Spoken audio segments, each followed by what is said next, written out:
Hey guys, this is Robert with Dailey Woodworks, and I want to do one last real quick walkthrough of my shop before we rearrange it. I don't know if the rearranging is going to work or not, but we're going to try it and see what happens.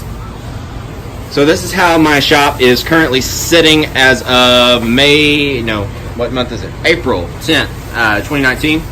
Got my clamp rack over here, our clamping wall over here. Table saw, outfeed table kind of centered in the shop. Over there have tools on wheels, big miter saw station slash workbench. Over here I have my Devon. You definitely want to get one of those. He's right here now. He's trying to get off camera. It looks like he flipped off the camera.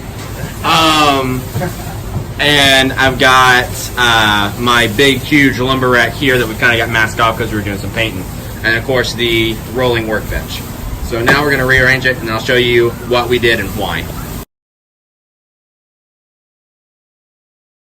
Guys, we've got the shop rearranged. Didn't take us, what, like an hour or something? We spent about an hour and a half rearranging the shop real quick. And that's what we came up with. Is same as my January shop tour. That's still kind of our storage area. We've got 4 kennels that are slated for delivery and pickup that are pretty well done.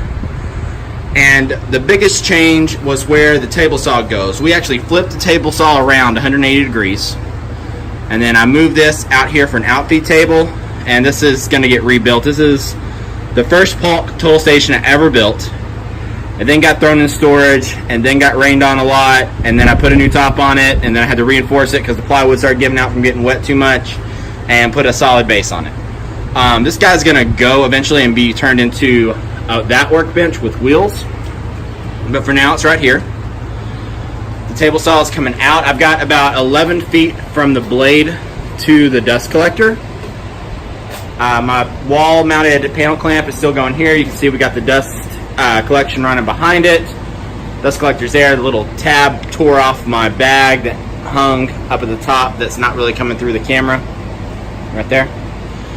But now we have all of this space here in the shop to kind of rearrange for how we need it. As you can see, I've got these Rockler retractable casters. I really love these things. I wish they'd make a big wheeled version because my shop has a big crack running through it. I've got my big Supermax drum sander there. It's kind of a new addition.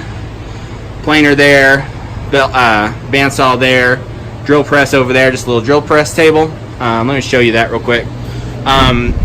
Guys, y'all don't need a super fancy drill press table. This is what I've got. You just need a pivot point, a way for your fence to pivot, and a way to clamp it right there. And this can get clamped on and off real easy for drilling out things consistently. Miter saw station, more Fez tool stuff. This is friends, he's letting me borrow it. Stop block for the track, and you can see one of the downsides of these the micro jig dovetail clamps is that it fills up with sawdust. But because that's my stop block for the miter saw, it makes it super easy to just use this as a workbench slash assembly table. That's why we have the dog holes drilled out as well. Miter saw with a little auxiliary fence. This is a great thing to do to make your miter saw more enjoyable to use. And then we've got our big lumber rack over here that I redid. How long ago did we redo this? A month? Yeah. About a month, yeah. But some vertical storage, offcut storage, more long, full length offcut storage, full sheet storage, and tons of lumber storage. And I've got some maple here for a project that we're about to start. So that's what we changed in the shop. Quick shop tour. And now we're going to try it out for about a week or two to see if we like it. And if we like it, we'll keep it this way.